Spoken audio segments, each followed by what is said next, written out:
Uma exploração ousada da anatomia humana, desafiando séculos de crenças estabelecidas.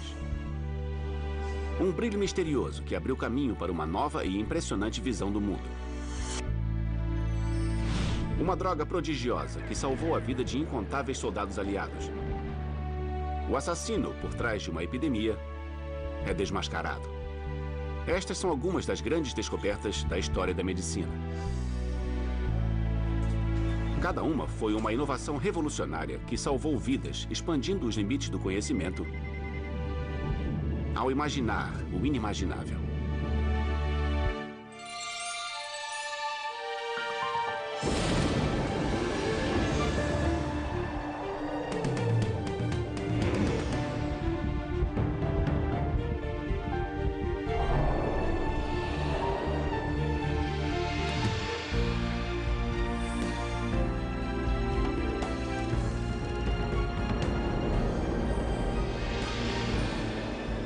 As 100 maiores descobertas do mundo. Medicina. Anatomia humana. Na Grécia Antiga, o tratamento das doenças se baseava mais na filosofia do que na compreensão genuína da anatomia humana. Os procedimentos cirúrgicos eram raros e a dissecação humana não era uma prática aceita. Com isso, os médicos dispunham de poucas informações sobre o interior do corpo humano. A ciência da anatomia humana só floresceria a partir da Renascença. Andreas Vesalius, um médico belga, chocou a sociedade ao decidir pesquisar a anatomia dissecando corpos humanos. Corpos que muitas vezes ele era obrigado a obter na calada da noite.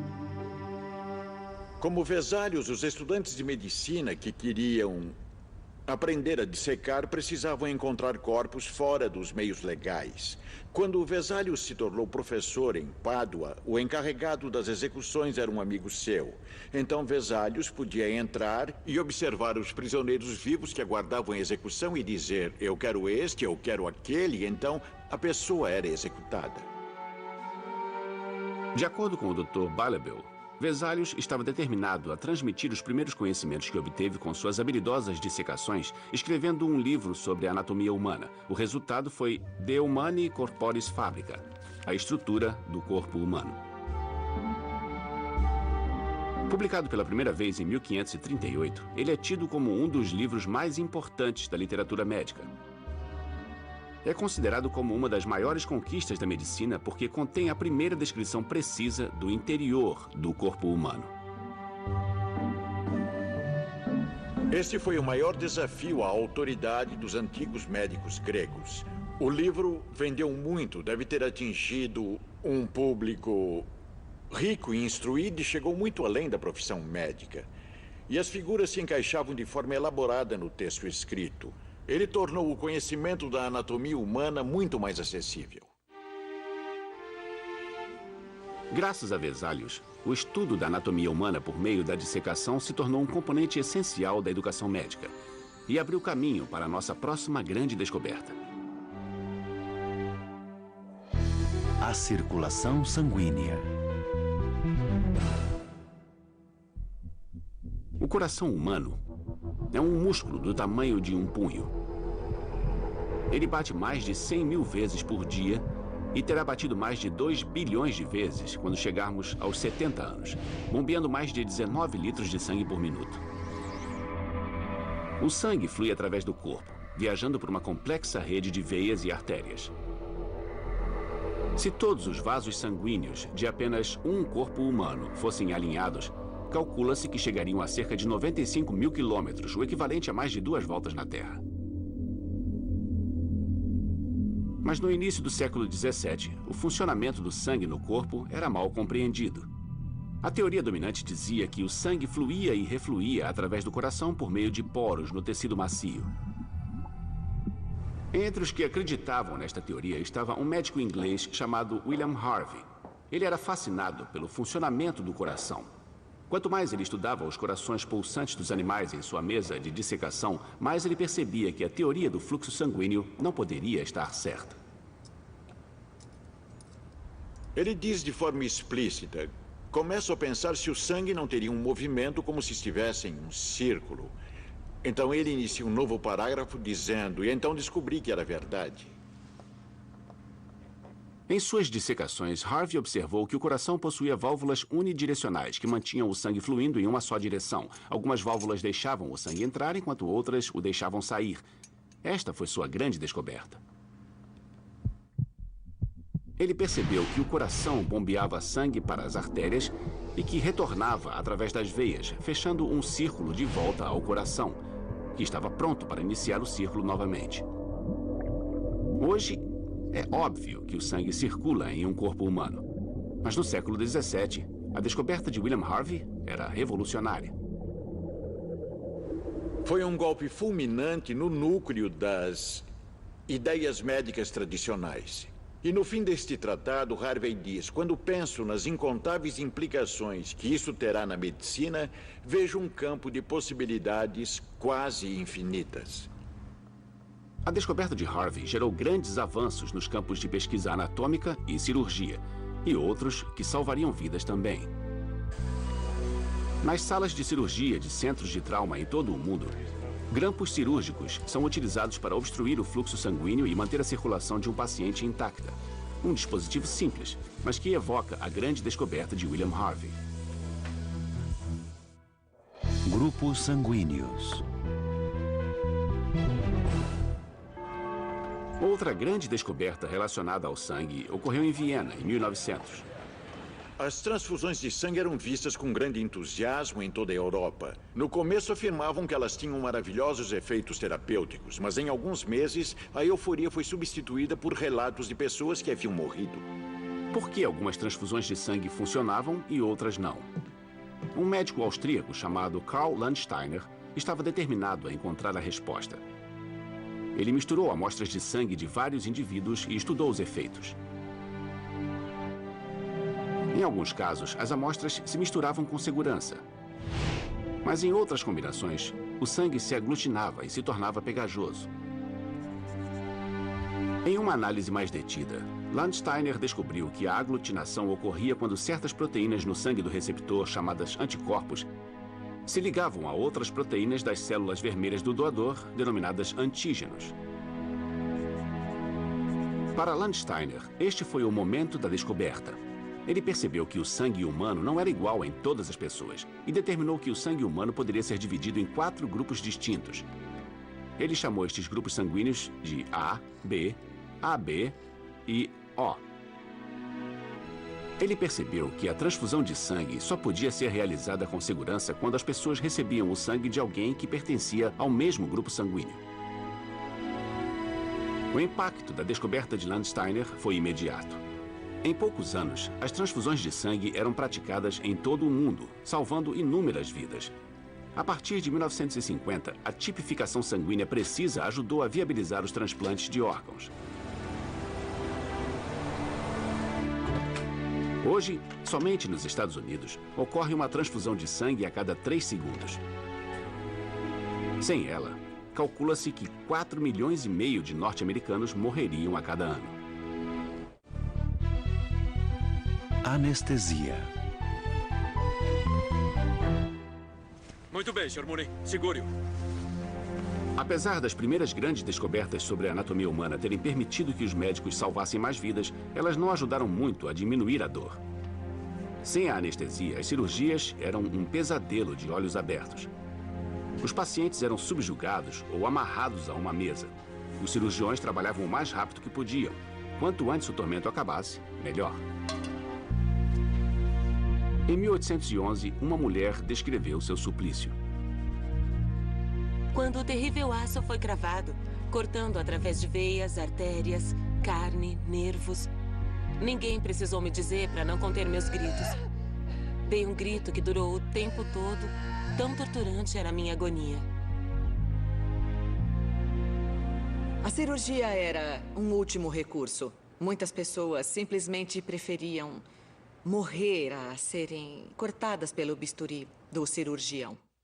De acordo com a doutora Harden, durante séculos, vários medicamentos foram utilizados para ajudar a aliviar a dor durante as cirurgias. Alguns, como o ópio ou um extrato da raiz da mandrágora, eram narcóticos. partir de 1840, vários indivíduos abriram o caminho para descobrir anestésicos mais eficientes. Em Boston, 2 dentistas que se conheciam, Horace Wells e William Morton. E na Geórgia, o médico de uma cidade pequena, chamado Crawford Long. Eles fizeram experiências com 2 substâncias químicas que teriam o poder de reduzir a dor. O óxido nitroso, ou gás hilariante, e o éter, uma mistura líquida de álcool e ácido sulfúrico. Mas quem descobriu a anestesia ainda é uma questão polêmica. Todos os 3 doutores reivindicam sua descoberta.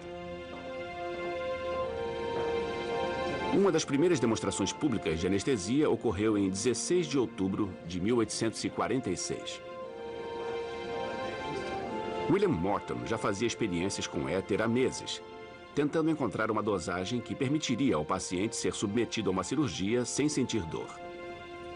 Com um dispositivo especial que havia criado, ele realizou uma demonstração diante de uma plateia de cirurgiões e estudantes de medicina de Boston.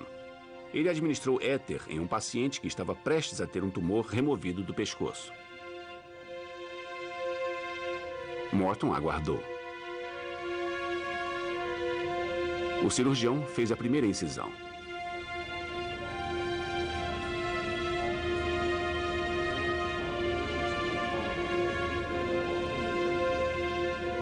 Para surpresa geral, o paciente não gritou. Depois da cirurgia, o paciente relatou não ter sentido nada durante todo o procedimento. E a notícia logo se espalhou. A dor cirúrgica foi dominada. A anestesia havia sido descoberta.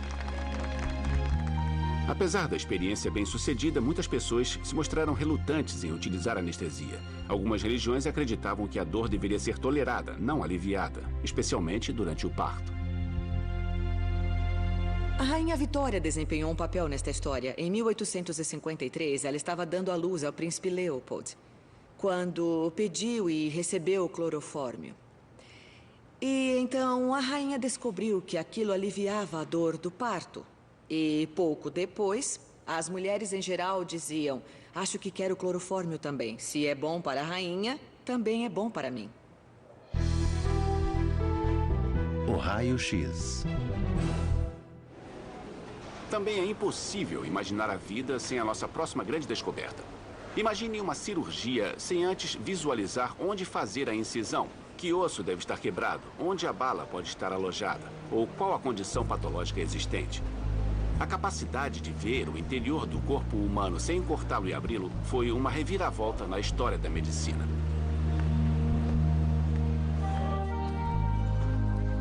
Para saber mais sobre isso, eu fiz uma visita a Betty Ann Holtzman Kevles, professora de História na Universidade de Yale. No fim do século XIX, as pessoas utilizavam eletricidade, mas não compreendiam o que ela era. Este é um tubo, que eu acredito ser uma cópia do tubo feita pela Siemens, que deve ter sido usado por Röntgen. Röntgen é o médico alemão Wilhelm Röntgen. Em 1895, ele estava fazendo experiências com um tubo de raio catódico, um cilindro de vidro esvaziado, um tubo de vácuo. Röntgen ficou maravilhado com o brilho criado pelos raios que saíam do tubo.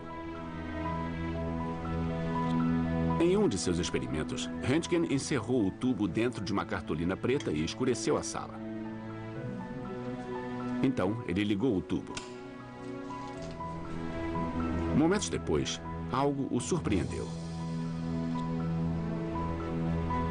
Uma chapa fotográfica em seu laboratório estava brilhando. Ele percebeu que algo muito incomum acontecia. E ele sabia que fosse qual fosse o raio que estivesse saindo de lá, não era um raio catódico. Ele também descobriu que ele não reagia ao magnetismo. Não era possível desviá-lo como se fazia com os raios catódicos. Era uma coisa totalmente nova. E ele chamou de X, de desconhecido. Como na álgebra? Exatamente. Röntgen havia descoberto acidentalmente uma radiação desconhecida para a ciência, que ele chamou de raios X. Depois de se manter um tanto misterioso durante várias semanas, ele chamou sua esposa e disse: Berta, deixe-me mostrar o que estou fazendo, porque ninguém vai acreditar numa coisa dessa. E ele fez com que ela colocasse sua mão sob o raio e produziu uma imagem de sua mão. Bem, a imagem era bem parecida com essa foto. E dizem que ela teria comentado: eu vi minha própria morte. Porque naquela época, você só via um esqueleto depois que alguém tivesse morrido. A ideia de ver uma parte do corpo na imagem de uma pessoa viva estava muito além da imaginação. Era assustador. Foi como se uma porta secreta fosse aberta, revelando um universo desconhecido. Röntgen havia descoberto uma nova e poderosa tecnologia que levou a uma revolução nos diagnósticos médicos. Na história da ciência, a descoberta dos raios-x foi a única descoberta feita enquanto ninguém estava procurando por ela. Foi totalmente por acaso, mas tão importante que, uma vez descoberta, ela foi aceita por todos no mundo. Não houve controvérsia. Em 1 ou 2 semanas, nosso mundo havia mudado. Hoje, o legado da descoberta de Röntgen pode ser encontrado nas poderosas tecnologias que seguiram seu rastro. Da tomografia computadorizada que ajuda a diagnosticar o que nos incomoda, até o telescópio de raio-x Chandra da NASA, que os astrônomos estão usando para detectar raio-x dos recantos mais remotos do espaço. E tudo por uma descoberta revelada acidentalmente.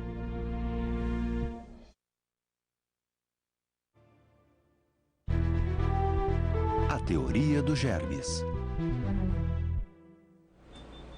Algumas descobertas, como o raio-x, parecem surgir de forma inesperada, enquanto outras, como a nossa próxima descoberta, se desenvolveram ao longo do tempo, com um cientista contribuindo para o trabalho de outro. Viena, 1846. Uma cidade de beleza e cultura. Mas no Hospital Geral de Viena rondava o espectro da morte. Muitas das mulheres que vinham aqui para dar à luz estavam morrendo. A causa era a febre puerperal, uma infecção do útero. Quando Ignaz Semmelweis veio trabalhar no hospital, ele ficou alarmado com a dimensão do problema e intrigado com uma curiosa discrepância. Havia 2 alas. Em uma, os partos eram feitos por médicos. E na outra, as mães tinham seus filhos com parteiras.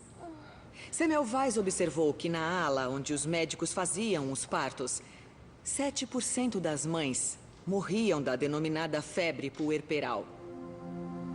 E na ala em que as parteiras trabalhavam, apenas 2% das mães morriam de febre puerperal. E isso incomodava, porque os médicos possuíam mais instrução, deveriam se sair melhor com seus pacientes. Semmelweis decidiu descobrir o que estava acontecendo. Ele observou que uma das coisas que os médicos realizavam, mas não as parteiras, era conduzir autópsias nestas mães depois que elas morriam.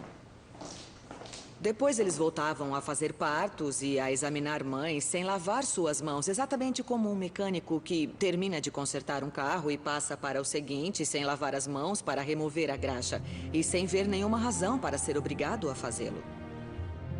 Semmelweis se perguntou se os médicos estariam transportando algum agente invisível em suas mãos, que ao entrar em contato com as pacientes da maternidade provocaria sua morte.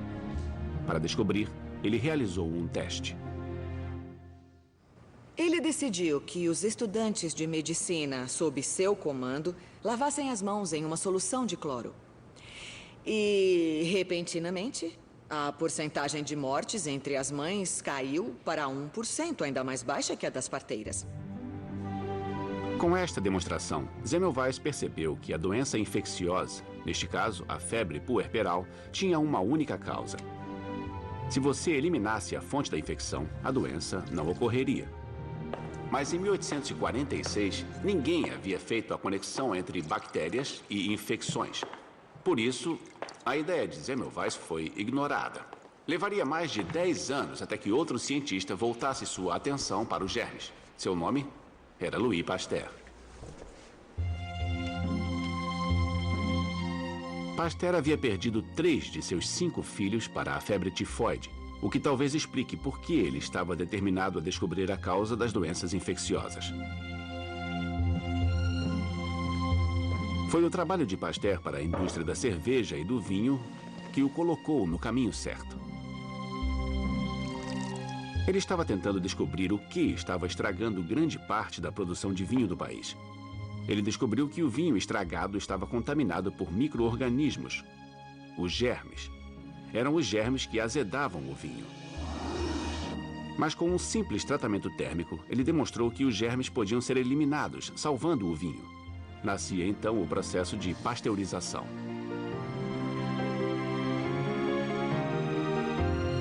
Quando decidiu descobrir a causa das infecções e das doenças contagiosas, Pasteur já sabia onde procurar. Os germes, segundo ele, causavam doenças específicas, e ele provou isso por meio de uma série de experimentos e demonstrações que levaram à sua grande descoberta, a teoria dos germes. A teoria dos germes literalmente sinaliza o início da medicina moderna.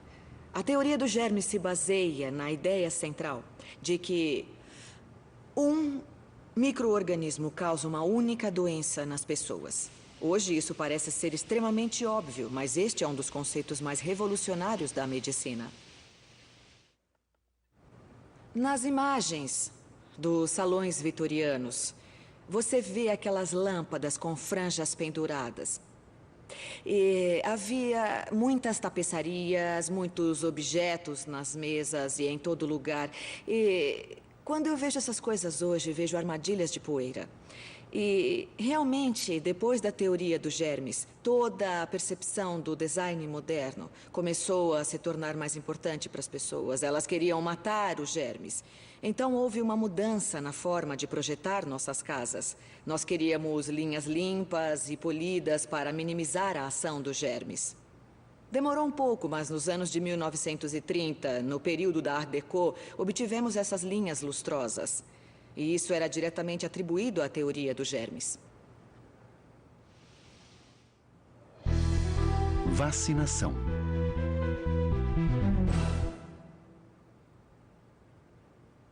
Nossa próxima grande descoberta aconteceu no século XVIII, quando a varíola matou cerca de 40 milhões em todo o mundo. Os médicos não foram capazes de detectar a causa ou descobrir a cura. Mas o relato sobre uma pequena vila da Inglaterra, cujos habitantes eram imunes à varíola, chamou a atenção de um médico chamado Edward Jenner. Eles diziam que as pessoas que trabalhavam nas leiterias estavam livres da varíola porque já haviam sido infectadas pela varíola bovina, uma forma menos severa da doença que afetava o gado. As vítimas da varíola bovina apresentavam febre e feridas nas mãos, e mais nada. Jenner estudou o fenômeno e começou a se perguntar se o pus nas feridas da varíola bovina não era, de alguma forma, responsável pela proteção contra a varíola. Em 14 de maio de 1796, durante um surto de varíola, ele decidiu testar sua teoria. Jenner recolheu o pus das feridas das mãos de uma funcionária de uma leiteria. Depois, ele visitou outra família no mesmo vilarejo. Ele então inoculou o vírus da varíola bovina em um garoto saudável de 8 anos, confiando no resultado. Nos dias que se seguiram, o garoto desenvolveu uma febre leve e algumas pústulas da varíola bovina. Depois se recuperou. 6 semanas depois, Jenner retornou. Desta vez, ele inoculou o garoto com a varíola humana. E aguardou. O momento do sucesso ou do fracasso estava próximo. Em alguns dias, Jenner obteve a resposta. O garoto estava completamente saudável, resistente à varíola. A vacinação contra a varíola foi revolucionária porque representou a tentativa das pessoas de intervir no processo da doença para preveni-la abertamente. Foi a primeira vez que um produto feito pelo homem foi utilizado ativamente para prevenir uma doença antes que ela ocorresse. 50 anos depois da descoberta de Jenner, Louis Pasteur levou o conceito de vacinação ainda mais longe, desenvolvendo vacinas contra a raiva em seres humanos e antraz em ovelhas. E no século XX, Jonas Salk e Albert Sabin desenvolveram independentemente vacinas contra a pólio. E devemos tudo isso à grande descoberta de Jenner. Vitaminas. Nossa próxima grande descoberta dependeu das contribuições de vários pesquisadores que trabalharam de forma independente no mesmo problema ao longo de muitos anos. Ao longo da história, o escorbuto era uma doença dolorosa que afligia os marinheiros com hemorragias e lesões na pele. Finalmente, em 1747, um cirurgião naval escocês chamado James Lynn encontrou um remédio. Ele descobriu que o escorbuto poderia ser evitado ao incluir frutas cítricas na dieta dos marinheiros. Outra doença que afligia os marinheiros era o beriberi, uma doença degenerativa que ataca os nervos, o coração e o sistema digestivo. No fim do século XIX, um médico holandês chamado Christian Eijkman relacionou sua causa a dietas que incluíam arroz branco polido em vez de arroz integral não polido. Apesar das duas descobertas indicarem uma ligação entre doenças e deficiências alimentares, a conexão só foi esclarecida com o trabalho do bioquímico britânico Frederick Gowland Hopkins. Ele suspeitava de que o corpo precisava de certos nutrientes que só poderiam ser obtidos com a ingestão de determinados alimentos. Para provar sua teoria, ele conduziu uma série de experimentos. Ele alimentou ratos com uma dieta artificial constituída por proteína pura, gorduras, carboidratos e sais. Os ratos ficaram doentes e pararam de crescer. Mas ao receber uma pequena quantidade de leite, os ratos se recuperaram. Hopkins havia descoberto o que ele chamou de fatores acessórios dos alimentos, que mais tarde vieram a ser conhecidos como vitaminas. O beriberi era causado por uma deficiência de tiamina, a vitamina B1.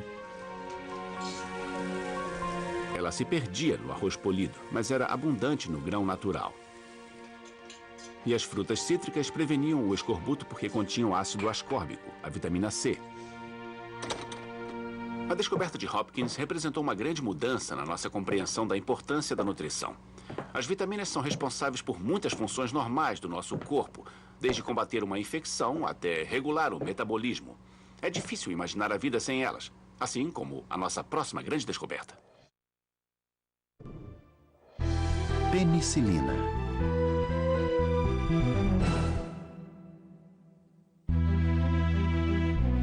Primeira Guerra Mundial.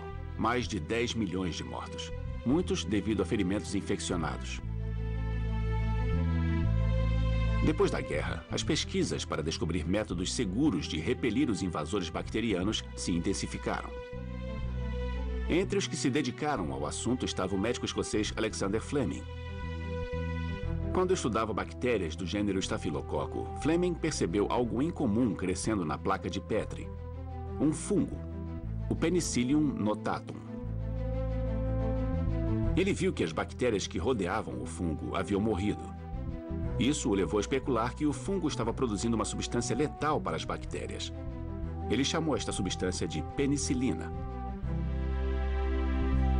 Nos anos seguintes, Fleming tentou extrair a penicilina e aplicá-la para tratar infecções. Mas ele não foi bem sucedido e acabou desistindo. No entanto, o trabalho de Fleming mostrou-se inestimável. Em 1935, os cientistas Howard Florey e Ernst Chain, da Universidade de Oxford, encontraram o registro de um curioso, mas incompleto trabalho de Fleming sobre a penicilina e decidiram investigar. Desta vez, eles extraíram e purificaram a penicilina com sucesso. E em 1940, eles a testaram. Injetaram doses letais de bactérias do gênero Streptococcus em 8 ratos. Então, injetaram penicilina em 4 destes ratos. Em algumas horas, eles observaram os resultados. Os 4 ratos não tratados com a penicilina morreram. Mas 3 dos 4 ratos que receberam a penicilina sobreviveram. De Fleming, a Florey e Chain, nascia o primeiro antibiótico do mundo. Era uma droga prodigiosa. Ela curou muitas doenças que sempre causaram muita dor e sofrimento. A faringite séptica, a febre reumática, a escarlatina, a sífilis e a gonorreia.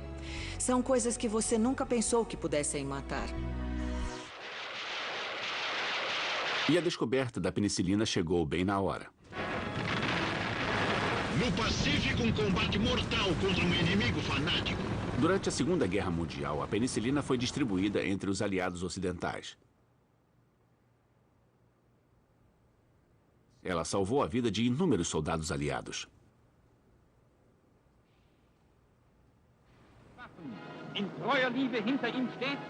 Talvez, sem a penicilina, o resultado da guerra tivesse sido bem diferente. A sulfa.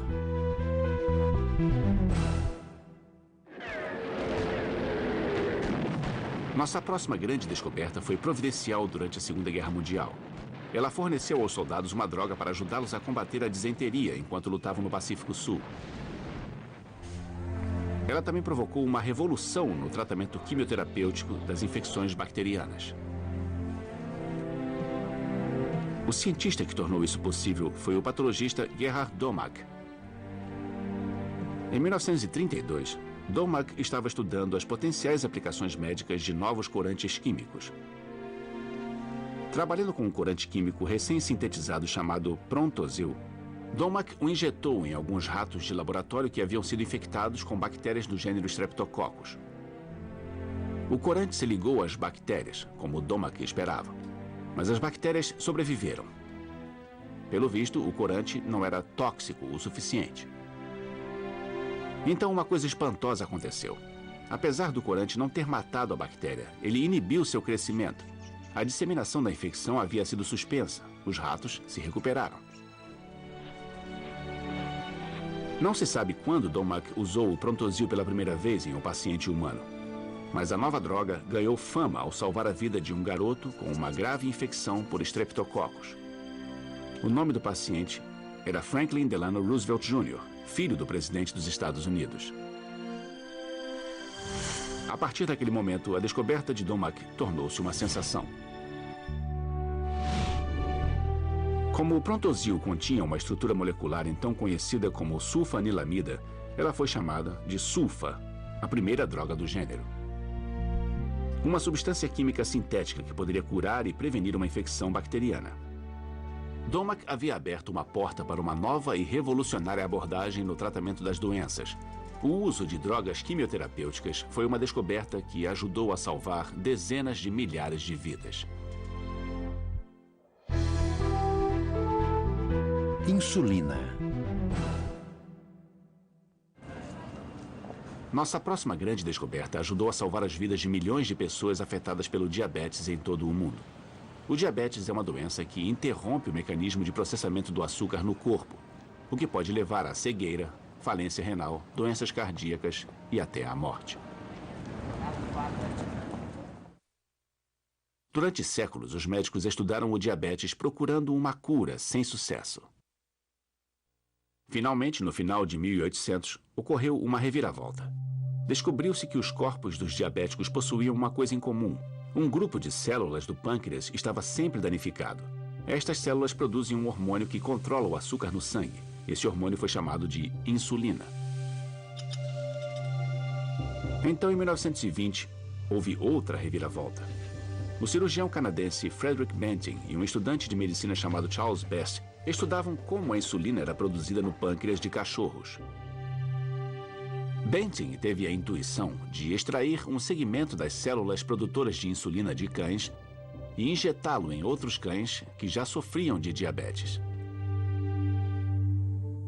Os resultados foram impressionantes. Em poucas horas, os níveis de açúcar no sangue dos cães diabéticos diminuíram significativamente. Então, Banting e sua equipe se lançaram em busca de um animal cuja insulina guardasse uma maior semelhança com a insulina humana. Eles descobriram uma variedade compatível na insulina retirada de fetos de vacas, que foi purificada para um tratamento seguro. Então, em janeiro de 1922, eles conduziram a primeira experiência em seres humanos. Banting administrou a insulina em um jovem de 14 anos que estava morrendo de diabetes.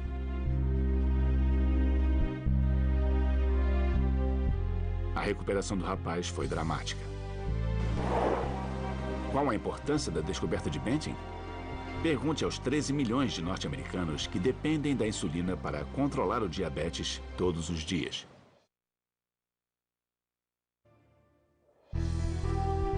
A base genética do câncer. Câncer. A segunda causa principal de mortes nos Estados Unidos. Pesquisas intensivas sobre suas origens e desenvolvimento foram responsáveis por notáveis avanços científicos. E talvez nenhum seja tão significativo como a nossa próxima grande descoberta. Para saber mais sobre esta descoberta, eu me encontrei com 2 pesquisadores de câncer ganhadores do Prêmio Nobel, Michael Bishop e Harold Varmus, no Centro de Câncer Memorial Sloan Kettering, na cidade de Nova York. Varmus e Bishop uniram forças para pesquisar o câncer pela primeira vez nos anos 70. Na época, havia várias teorias dominantes sobre a causa da doença. A célula maligna é complicada, não é apenas uma célula que pode se replicar indefinidamente. Ela pode invadir e produzir novos vasos sanguíneos. Suas habilidades são muito complexas. Uma das teorias abordava o vírus do sarcoma de House, um vírus que causava câncer em galinhas. Quando o vírus atacava as células de uma galinha, ele inseria seu material genético no DNA do hospedeiro. Segundo a teoria, o DNA viral depois se tornava um agente causador de câncer. Uma segunda teoria sugeria que, uma vez que o vírus do sarcoma de House inseria seu material genético na célula hospedeira, os genes que causavam o câncer não se ativavam sozinhos, mas permaneciam inativos até serem ativados por influências externas, como substâncias químicas prejudiciais, radiação e até infecções virais. Estes genes que provocavam o câncer, denominados oncogenes, tornaram-se o foco da pesquisa de Varmus e Bishop.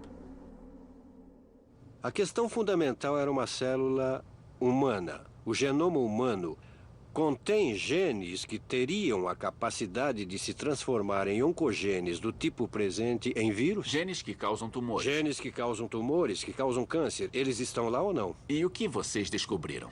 Primeiro, observamos as galinhas, porque eram a origem desse vírus. Esse gene estava nas galinhas e depois ele estava em outras aves, em mamíferos, em humanos, ligados ao gene do câncer do vírus de sarcoma de Rose. O que fizemos foi criar uma molécula radioativa que poderia ser usada como uma sonda para descobrir se o oncogene do vírus do sarcoma de Rose se parecia com o gene normal presente nos cromossomos de uma galinha. E a resposta foi sim. Foi uma descoberta determinante. Varmus e Bishop descobriram que o gene causador do câncer já estava presente no DNA das células normais não infectadas das galinhas. O mais extraordinário é que eles o descobriram também no DNA humano, provando que as sementes do câncer talvez já estivessem dentro de nós, no nível celular, só esperando para ser ativadas. Como um de nossos próprios genes, que nós sempre abrigamos, poderia causar o câncer? Quando as células se dividem, erros acontecem. Eles são mais frequentes se a célula é pressionada por raios cósmicos. Fumaça de cigarro. Fumaça de cigarro. É um bom exemplo. E é importante reconhecer que quando uma célula se divide, ela precisa copiar 3 bilhões de pares de DNA. E quem já tentou digitar algo sabe que não é fácil fazer isso. Temos mecanismos de checagem que permitem checar e reparar esses erros, mas ainda erramos quando reproduzimos algo em uma escala tão grande. Então, por que esta é uma grande descoberta? Aquela diferença entre o gene no vírus e o gene nas células exemplifica a maneira fundamental com que as pessoas tentavam avaliar o câncer. E agora nós realmente enxergamos o câncer como pequenas mudanças em genes específicos em nossas células, que podem fazer células que têm um crescimento regular controlado e outros processos se comportarem como uma célula maligna. E essa foi a primeira ilustração direta deste tipo de coisa. Então, a moderna pesquisa sobre câncer é resultado da sua descoberta? É a plataforma fundamental sobre a qual quase todas as abordagens moleculares do câncer são construídas. E é claro, se alguém dirigir um hospital de câncer, o que me anima no momento é ver como a compreensão do câncer no nível genético e molecular está influenciando a forma com que tratamos muitos dos nossos pacientes. Por que é importante? Procurar esse tipo de gene é essencial para os diagnósticos hoje, é vital para prever como o câncer irá se comportar e, acima de tudo, é vital porque forneceu alvos para terapias realmente específicas que não tínhamos antes. HIV.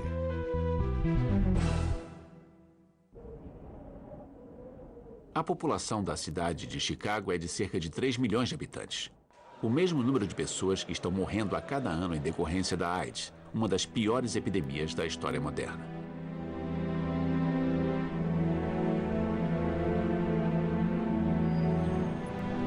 As primeiras pistas sobre a doença surgiram no início dos anos 80. Pesquisadores nos Estados Unidos relataram que um número crescente de pacientes estava morrendo de infecções raras e câncer.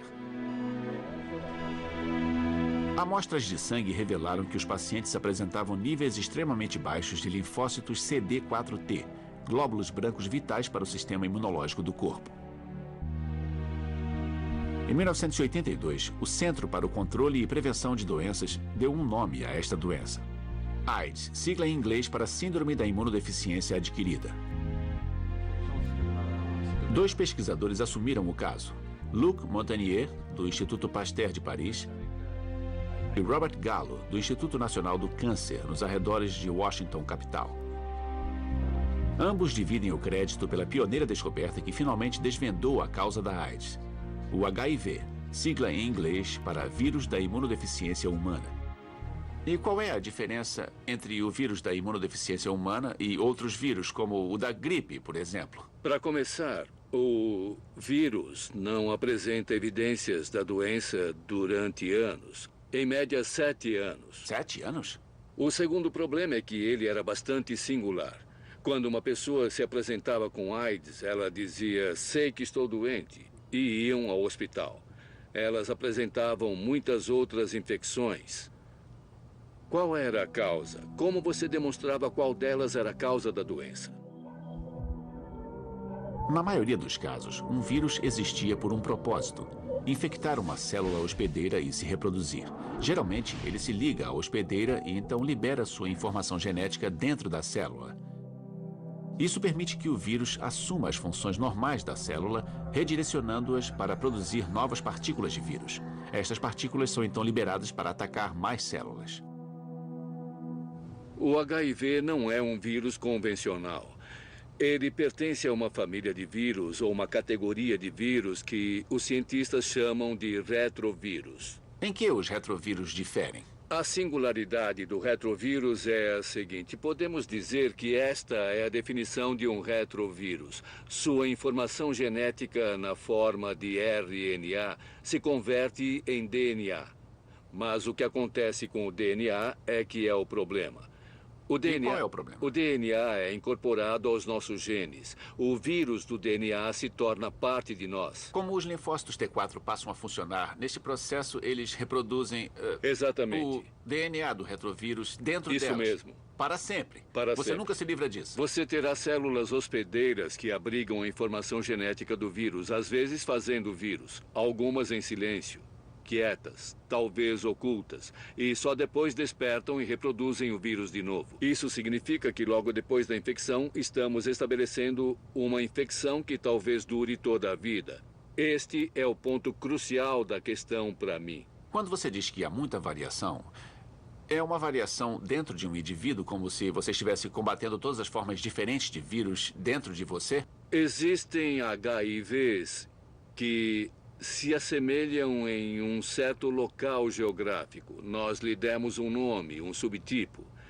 Na América e na Europa, o subtipo B tem sido a forma dominante. Tendo em mente que a América é subtipo B, existem todos os tipos de variedades isoladas de pacientes norte-americanos que, apesar de pertencerem ao subtipo B, são diferentes uns dos outros. E isso complica ainda mais as coisas. Às vezes, 2 subtipos diferentes podem ser encontrados no mesmo indivíduo e pode haver uma recombinação. Em um indivíduo infectado com um tipo de HIV pertencente ao subtipo B, existem variantes menores que são quase infinitas. A cada ciclo de replicação, erros são cometidos. Toda vez que o RNA vai para o DNA e ocorrer integração, haverá um percentual de variação. A cura para o HIV ainda é incerta, mas a descoberta de que o HIV é um retrovírus e que provoca a AIDS gerou avanços na luta contra a doença e além dela. O que mudou na medicina desde a descoberta dos retrovírus, ou mais especificamente a descoberta deste vírus? A AIDS tem sido fundamental para demonstrar que a terapia com drogas antivirais é possível. Em geral, pensava-se que, como os vírus usurpavam nossas células para poder se reproduzir, seria quase impossível atingi-los efetivamente sem envenenar uma pessoa. Então você está dizendo que ninguém iria investir nesses antiviróticos? A AIDS abriu as portas para a pesquisa antiviral, tanto nas empresas farmacêuticas como em universidades de todo o mundo. A AIDS também gerou mudanças sociológicas positivas. Eu testemunhei de perto a diferença entre as nações desenvolvidas e em desenvolvimento. Não se pode atirar as drogas na praia e ir para casa. É preciso treinamento para usá-las. E temos este relacionamento com vários países africanos agora. Então é uma ironia que esta terrível doença, na verdade, esteja unindo as pessoas. Acho que sim. Graças às descobertas que acabamos de ver, o mundo mudou. Da teoria dos germes à descoberta das origens do câncer, estes avanços alteraram o curso da história, salvando inúmeras vidas e expandindo os limites do conhecimento médico até onde estamos hoje. Prontos para o próximo avanço, para a próxima grande descoberta.